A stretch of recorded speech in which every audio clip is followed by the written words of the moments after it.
Okay, so welcome back to another edition of Learning with Mom Susie. Okay, so our topic for today, guys, for Module 2, we will discuss the RA 5527. So this is also known as the Philippine Medical Technology Act of 1969. So this is actually the law that is specific for the practices, the duties, description of medical technologists in our country. So as you can see, it was made, it was signed so long ago. So that was in 1969. So there was actually a proposal, I think that is in basta mga 2010 up, which was, so that was the revised um, edition for Philippine Medical Technology Act, which was authored, I think, by Senator Gordon. However, up until now, it is still not enacted as law. So this is still we still follow this one, the Philippine Medical Technology Act of 1969. So it was signed during by President Marcos. Okay?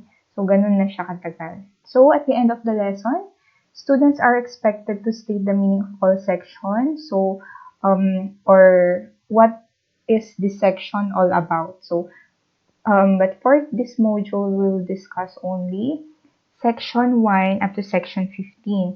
And for the section 16 and 32, we will discuss that next week.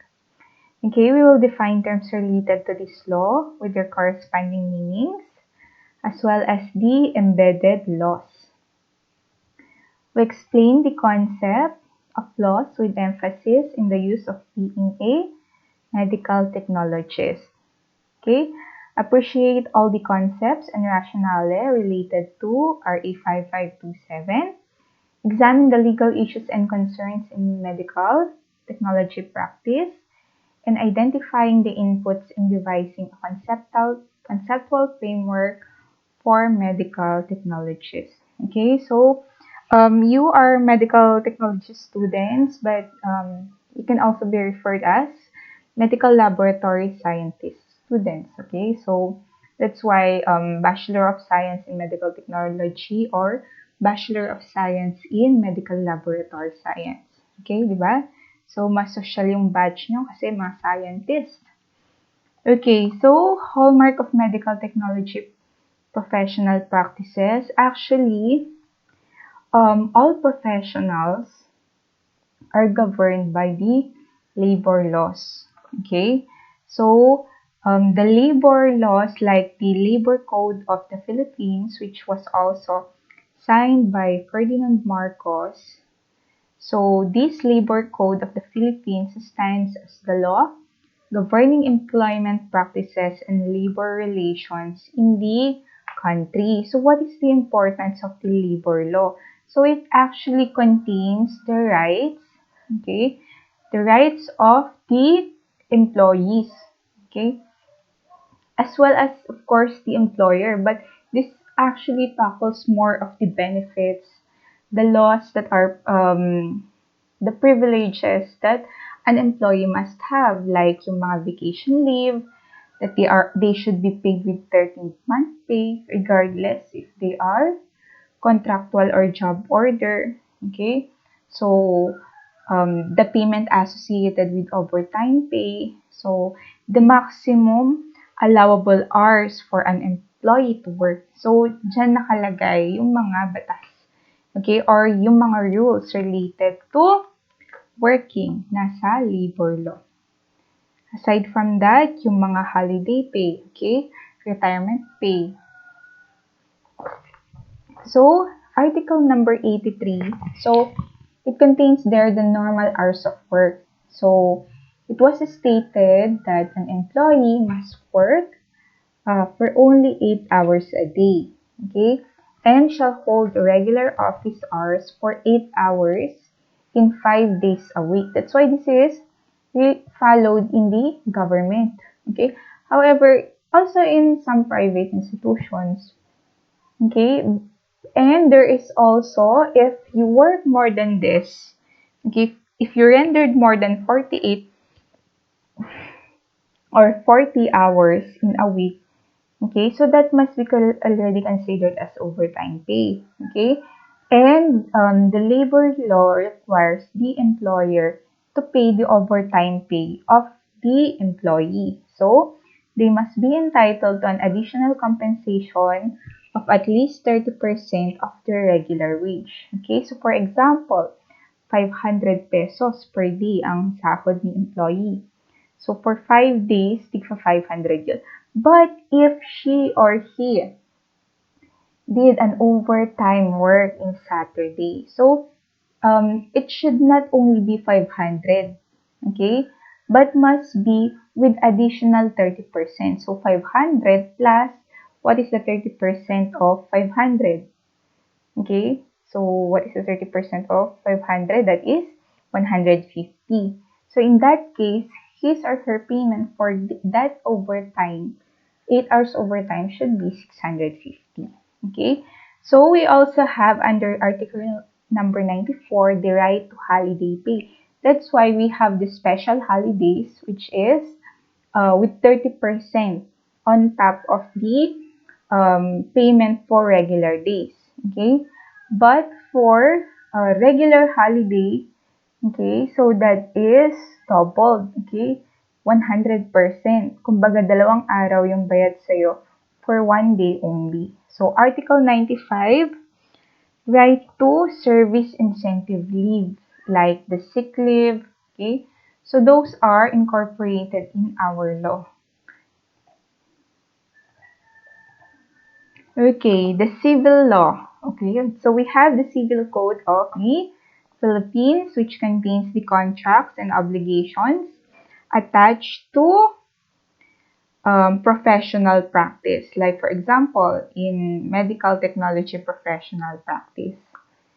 Okay, so we also have the Constitution of the Philippines, Saligang Batas ng Pilipinas, which is the supreme law of our country, which also contains the Bill of Rights. So under Article 3 of the Philippine Constitution, we have the Bill of Rights. So the Bill of Rights establishes the relationship of the individual to the state and defines the rights of the individual by limiting the power of the state. Okay? So even if um, the uh, the implementing organization for the different laws in our country is the government, they still have limitations. So the civil code of our country, or the Bill of Rights, it gives power to the individual and it limits the power of the state. So it is one of the most political achievement of many Filipinos, yung ating Bill of Rights. Okay.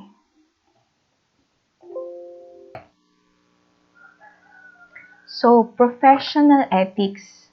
So, we also have the Code of Professional Ethics. Okay.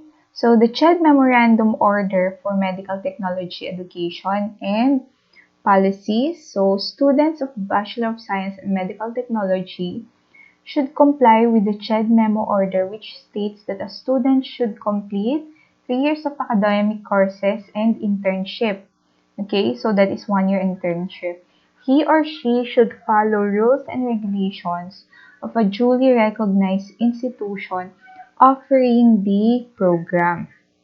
Okay, so that's why, guys, since you are not yet a medical technologist, a registered medical technologist, okay, so the CHED memo states that you are governed by the rules and regulation of our school, and that is University of St. Louis, such that if you have done, okay, offenses, okay, and that is subject to expulsion, pwede kayong tanggalin ng University of St. Louis kasi nga you are still governed by the school, okay?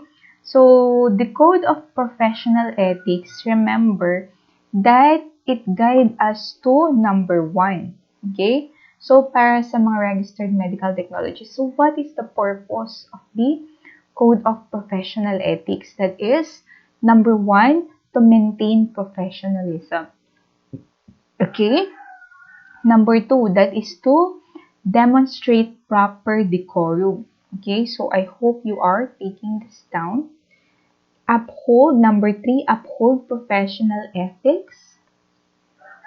Okay, and observe punctuality, honesty, diligence, dedication, and respect. Okay, so the code of professional ethics, it guides us to behave properly, to act in accordance with being a professional.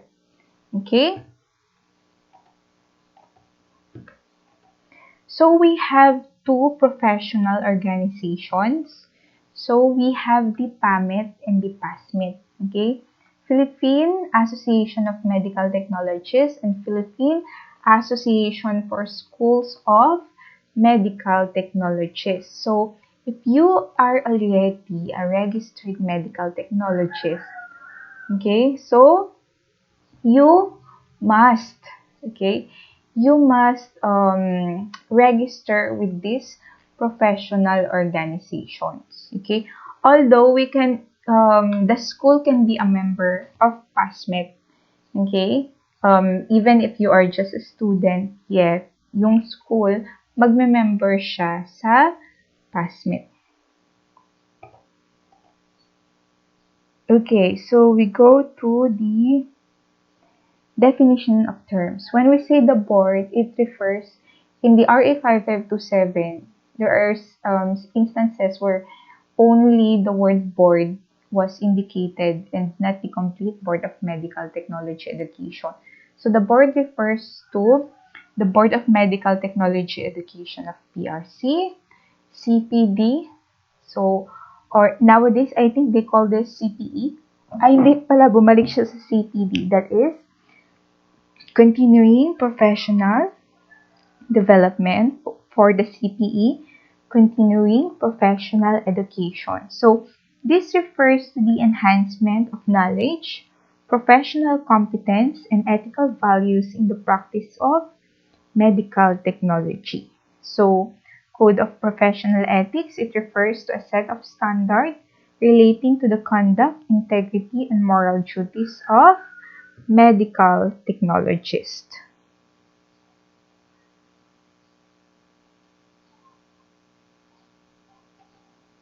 Okay, so when say hearing committee, it refers to the body composed of two members of the board and one legal officer. So, which is actually an attorney. So, medical technologist refers to a holder. So, a registered medical technologist refers to a holder of Bachelor of Science degree in MedTech or MLS or Public Health who is duly registered with the PRC and is qualified to practice medical technology. So, a medical technologist is a person shall be deemed to be in practice of medical technology without the meaning of this act if such persons renders any of the following services. So, these are the services that are conducted by a medical technologist. So, their activities in the laboratory. Okay, so that is they examination of tissues, secretions, and excretions of the human body and other body fluids through electronic, chemical, microscopic, and others. So which means, guys, that in the examination of body fluids and tissues, we use technology. Okay? Hindi pwedeng mag-examine ka ng tissues and you just examine it by your naked eye and you report your own result. Hinuhulaan mo lang. No, we don't do it that way. We are medical technologists with the help of machines, many methods and processes to be able to release result. Okay? So, nagagawa natin tong to with the help of machines. Okay? machines, reagents, methods, or processes. Okay, we just don't do it on our own.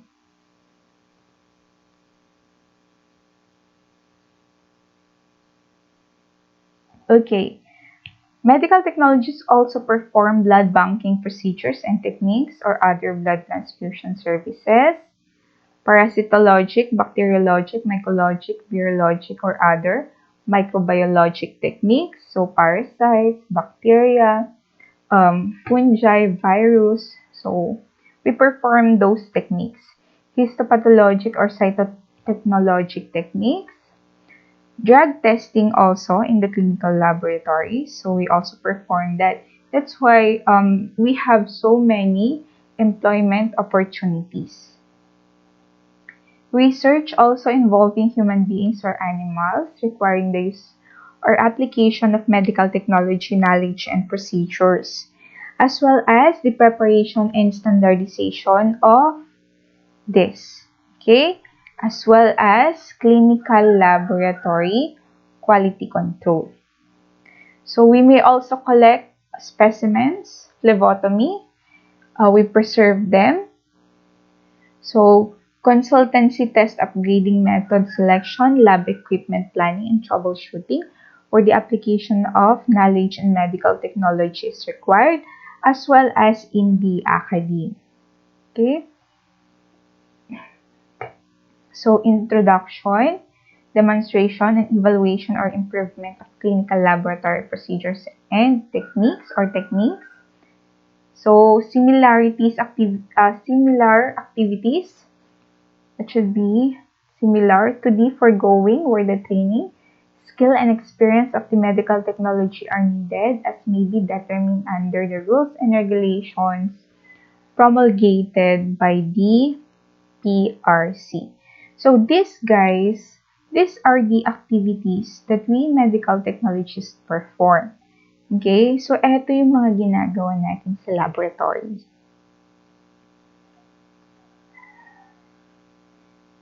So, the RA 5527, that is an act requiring the registration of medical technologists, defining their practice, and for other purposes.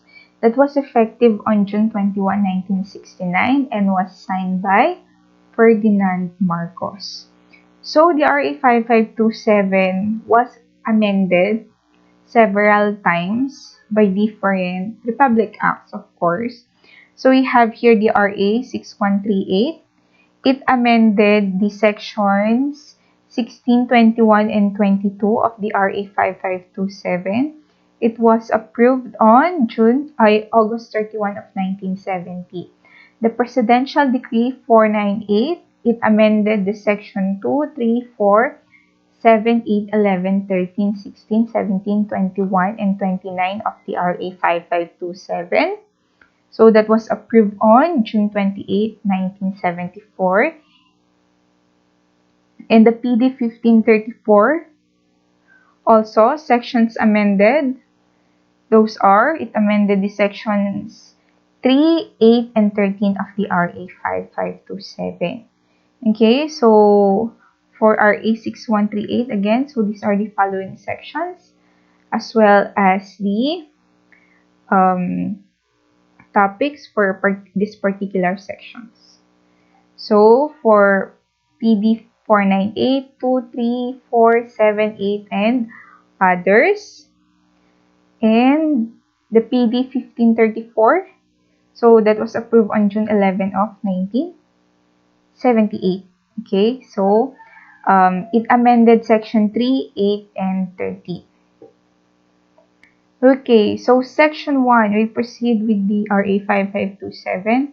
Section 1, so the title is the Philippine Medical Technology Act of 1969, and do not forget the effectivity date, that is June 21 of 1969. Okay, so definition of terms. So, the practice of medical technology.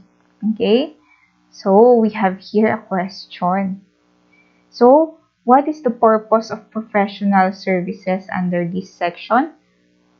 Guys, so that is, a person shall be deemed to be in practice of medical technology within the meaning of this act who shall, for a fee, salary, or other compensation or reward, paid or given directly or indirectly to another, renders any of the following professional services for the purpose of aiding the physician in diagnosis, study, and treatment of diseases, and the promotion of health in general.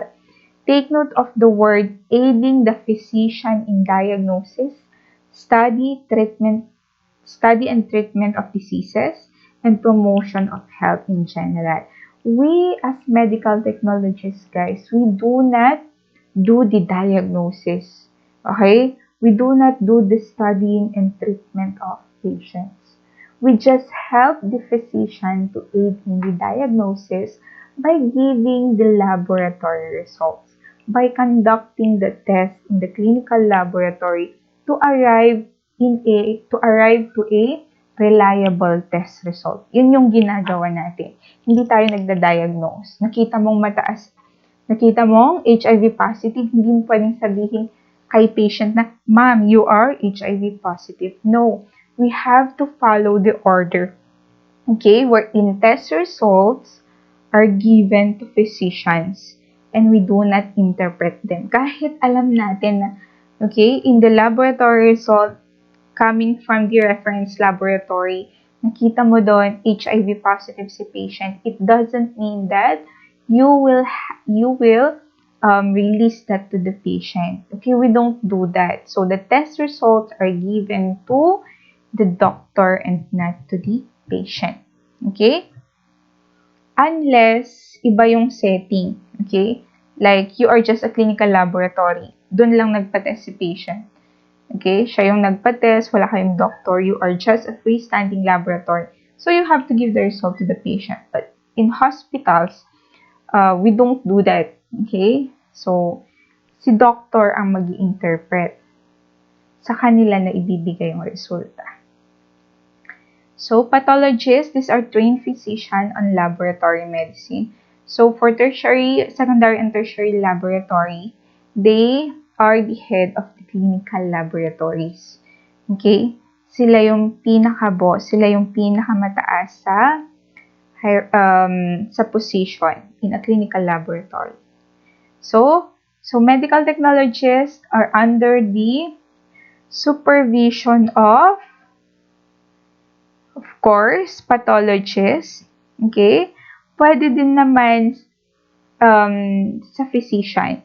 So, under the supervision of a registered physician or a pathologist, as long as the physician is especially trained in methods of laboratory medicine or the gross and microscopic study and interpretation of tissues, secretion and excretions of the human body and its function.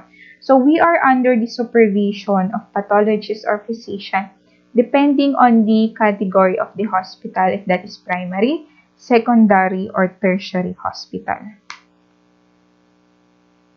Okay, so medical laboratory technician. So what is their duty?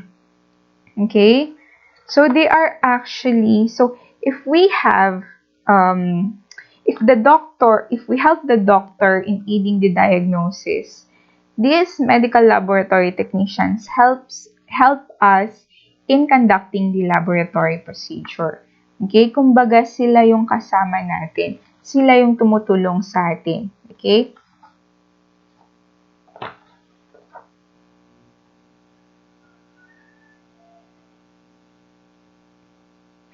So, accredited medical technology training laboratory. So, of course, we have, this one refers to the laboratories who can offer or which can offer internship program. So, these are accredited by the Department of Health. Okay? So, recognized schools of medical technology. So, it refers to any school or university which offers the medical technology as long as that is approved by the CHED. Okay, in the RA 5527, it's still Department of Education. But nowadays, the CHED handles, of course, the recognition if a school can offer the medical technology profession. Okay? So, it's the nowadays that is done by the CHED. So, G, Council, again, it refers to the Council of Medical Technology Education. So, the board refers to the Board of Examiners for Medical Technology Education. Iba yung Council of Medical Technology Education, iba yung iba yung Board for Medical Technology Education. So, Section 3, Council of Medical Technology Education and its composition, that is composed by, first, the Director of the Higher Education, the Director of CHED as the Chairman. Second, the Chairman of the PRC as the Vice Chairman. And then, the Director of Bureau of Research and Laboratories of the DOH is the third. And then, the members of the Board of Medical Technology, dalawang member yon. Okay? And yung chairman ng Board of Medical Technology. So, plus 3. Representative of the Deans of Schools of Medical Technology and Public Health. Okay?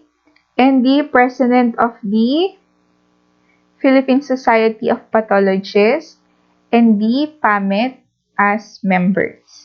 Okay?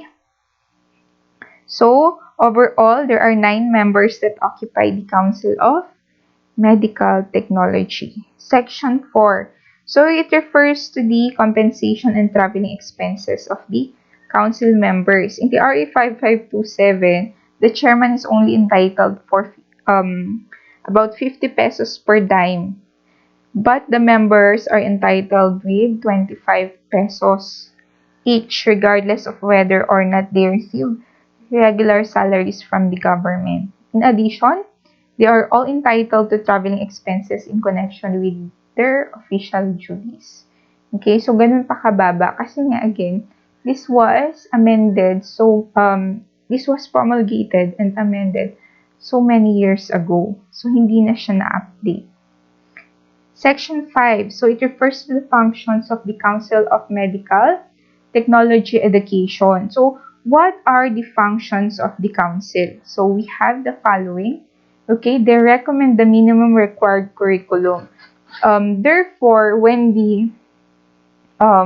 your curriculum was revised after the offering of senior high program, that was made by the Council of Medical Technology Education. Okay, so ni-recommend yan ng council. That is to determine and prescribe the number of students to be allowed to take up the medical technology course in each school, taking into account the student-instructor ratio and the availability of facilities for instruction. Okay, that's why, guys, if you have noticed, in our school, we divide the lecture into 2 sets of students for the laboratory, because the Council of Medical Technology Education requires that one instructor must supervise the maximum number of 25 students during the laboratory hours. Okay? Kaya na-divide kayo into 2 sets kapag lab. Okay, letter C, that is to approve medical technology schools meeting the requirements and recommend closure of those found to be substandard. Okay, so it is the Council of Medical Technology Education who approved the University of St. Louis to offer this degree in our school because we are capable of offering it.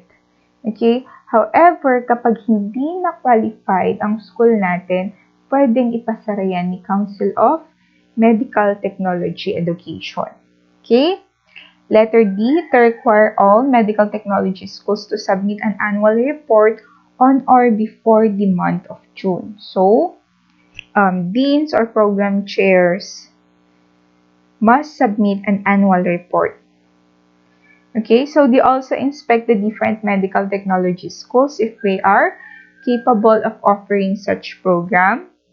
They certify the admission to an undergraduate internship students who have satisfactorily completed 3 years medical technology course. Okay, they also formulate and recommend approval of refresher course. So refresher course, this is offered to students who have failed the board exam for 3 times. Okay, so kung hindi mo na ipasa ang board mo for the third take, you have to enter a 1 year of refresher course. Okay? Letter H, to promulgate and prescribe and enforce necessary rules and regulation for the proper implementation of the foregoing functions. Okay. Okay, Section 6, minimum required course. The Council is authorized, subject to the approval of the Secretary of Education, to change, remove from, or add to the subjects as the needs and demands of progress in the science of medical technology education may require. So actually, the subjects that are incorporated in RE 5527 is not updated because in your curriculum, wala na kayong zoology, okay? You do not have pharmacology. Many subjects have been removed, okay? So, before, we don't have the PMLS, the Health Information System, okay? So, those were not offered before. But because of a change in the demands of progress in the science, maraming mga subject yung naidagdag. Okay?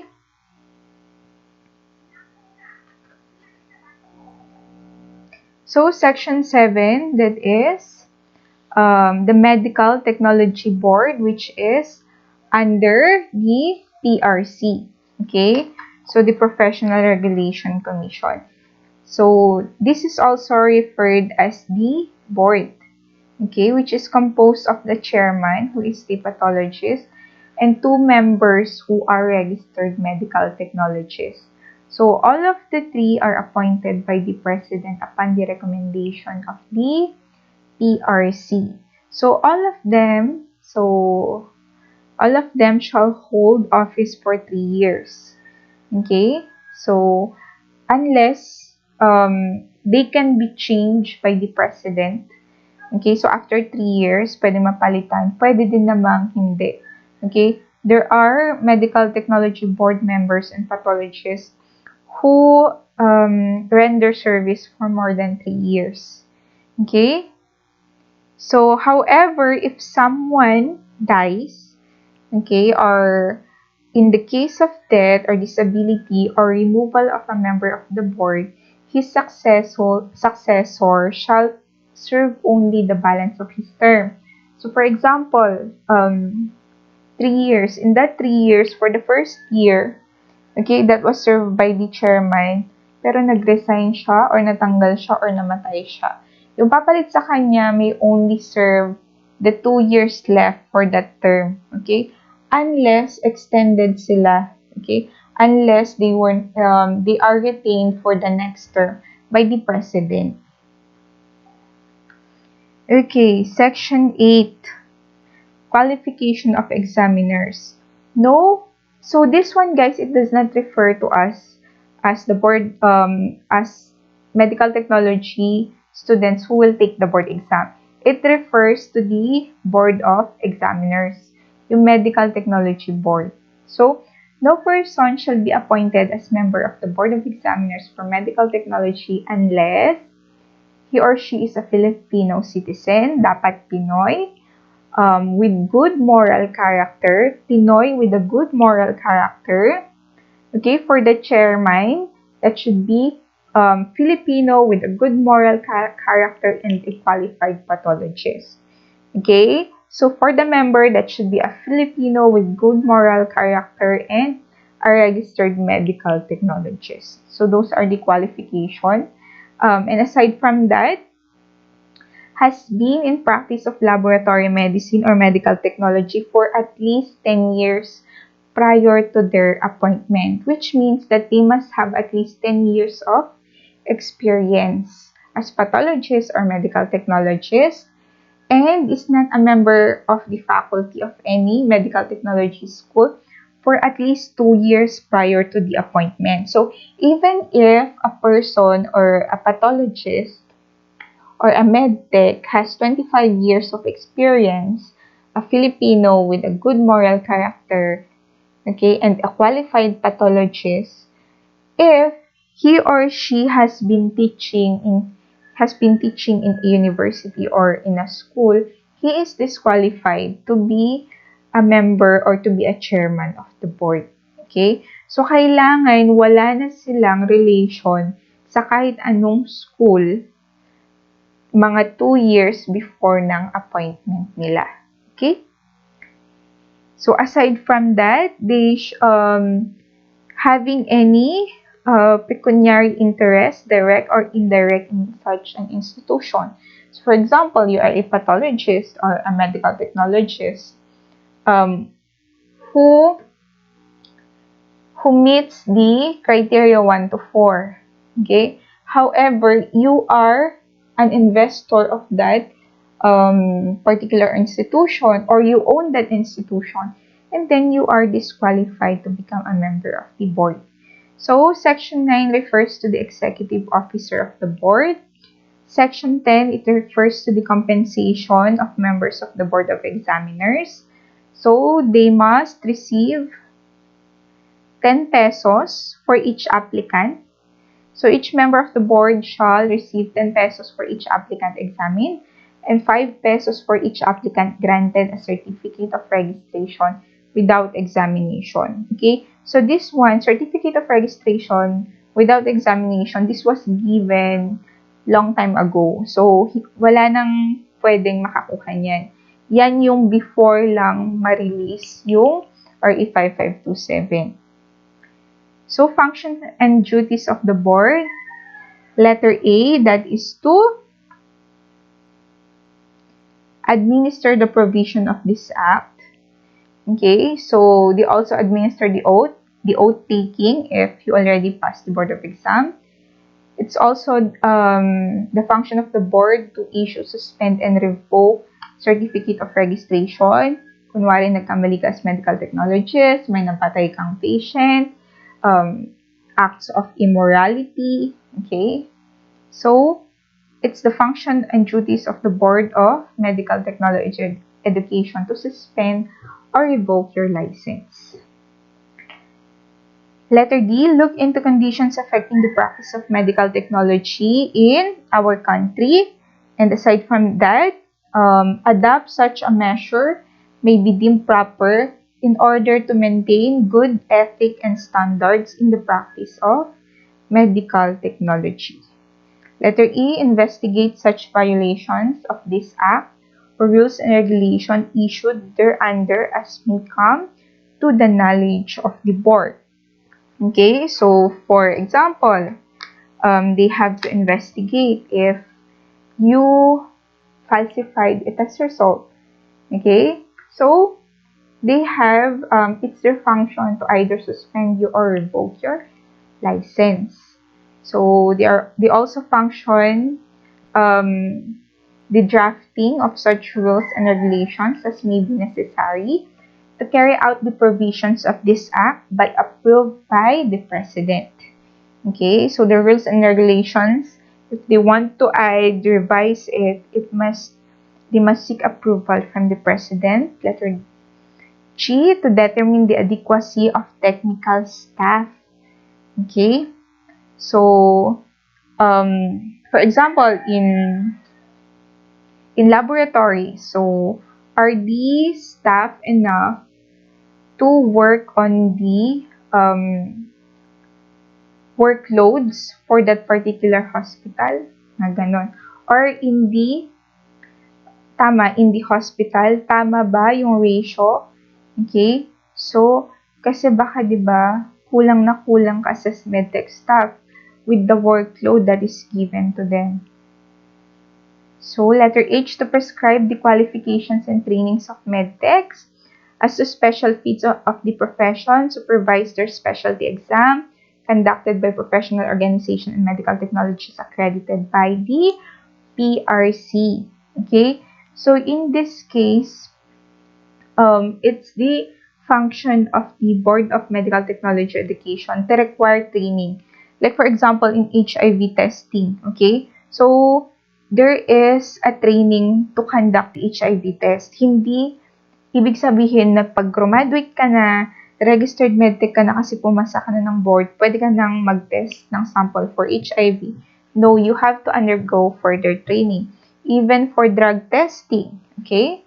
So, in drug testing, you cannot conduct that or you cannot do it, the testing phase, without training, okay? As well as in the reading of the AFB smear to determine if a slide has Mycobacterium tuberculosis. So you have to undergo the BSSM training. Okay? To classify and prescribe the qualification and training of the technical staff. So for junior medtech, senior medtech, medical technologist, and medical laboratory technician. So they define if what are the trainings that a supervisor, a senior medical technology must have. Okay? Lalo-lalo na if these are the chief medical technologist. Removal of the boards. Any member of the board may be removed by the president. Okay? So nowadays, kung merong magkamali sa board because of neglect of duty, pagpapabaya, incompetency, okay, malpractice or unprofessional, unethical, immoral, or dishonorable conduct, they can be removed as board members provided that they are given the opportunity to defend himself or theirself in a proper or administrative investigation. Okay? That's why, guys, in cases wherein yung mga pangangabit, di ba? And even if you remember si Hayden Ko before, so though he's a changed man now, so just to cite an example, di ba he was involved in unprofessional and unethical, immoral, and dishonorable conduct. So, in the Senate, they wanted his license to be revoked. Okay, as in tanggalan siya ng license. Bakit ginagawa yung ganun? Even if the practice was not related to, even if his actions was not related to his practice as a doctor, bakit tinanggalan siya ng lisensya? Because yun nga of the unprofessional, unethical, immoral, and dishonorable conduct. So, ganun din sa atin as medical technologists. Even if what you have done is not related to your work, as long as that is unethical and immoral, pwede kang matanggalan ng lisensya. Okay? Ganun din sa board members. Okay? Section 13, that is the accreditation of schools of medical technology and of training laboratories. So, that is done by the Department of Health through the Bureau of Research and Laboratories, shall approve laboratories for accreditation as training laboratories for medical technology students or postgraduate trainees in conjunction with the Board of Medical Technology.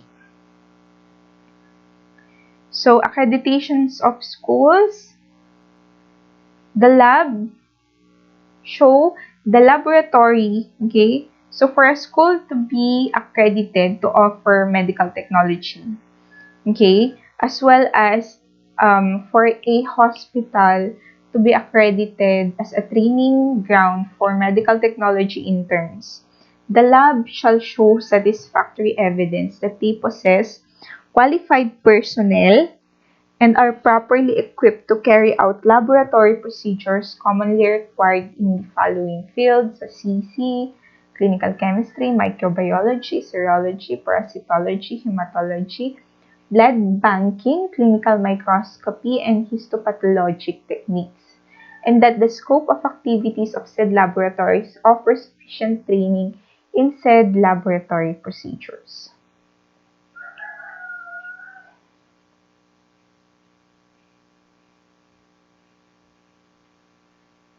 Okay, Section 14, that is the inhibition against the practice of medical technology.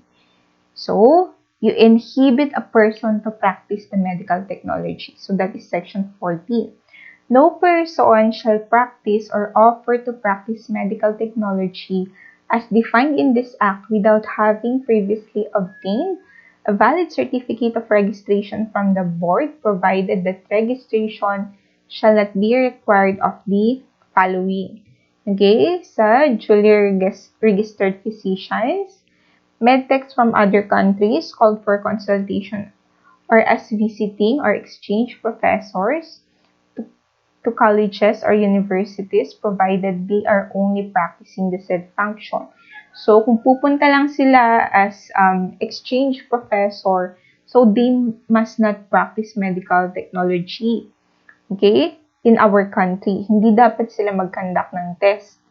Okay? So, pwede silang pumunta sa university to teach only and not to practice medical technology, as well as medical technologies in the service of the United States Armed Forces stationed in the Philippines, rendering services as such for members of the said forces only. So even if you are a registered medical technologist, but you are rendering your service to the United States, however, this one you are rendering for United States pero stationed sila sa country natin in the Philippines, still they are inhibited to practice medical technology within our clinical laboratories. Okay? So yung pagpapractice nila as medtech, that shall be offered only to soldiers, American soldiers. Okay? So, last section for this module, we have the section 15. Okay? So, examination. So, it refers already to the licensure examination of medical technologists. All applicants for registration as medtech shall be required to undergo written examination, which shall be given by the board annually. So that was before. Nowadays, there are two, okay, a board or licensure examination per year. Okay, that is commonly done in September and on September and on March. Okay, however, because of the COVID, so it was offered this January. Okay, so the Greater Manila area sa Cebu, Davao. So it is also offered now in Cagayan and even Baguio. Okay, so during the month of August or September on such days and places as the board may designate. So nowadays, guys, okay, so that is September and March. So written notices in at least 3 newspapers of national circulation 30 days before examination must be done. So, 30 days prior to the examination, dapat na ilagay na yung announcement sa mga newspaper. Okay? So, section 16, we will cover this one next week. So, I hope you do your review for module 1 and module 2 for your quiz next week. So, thank you for listening. I hope you have learned something from me, and God bless.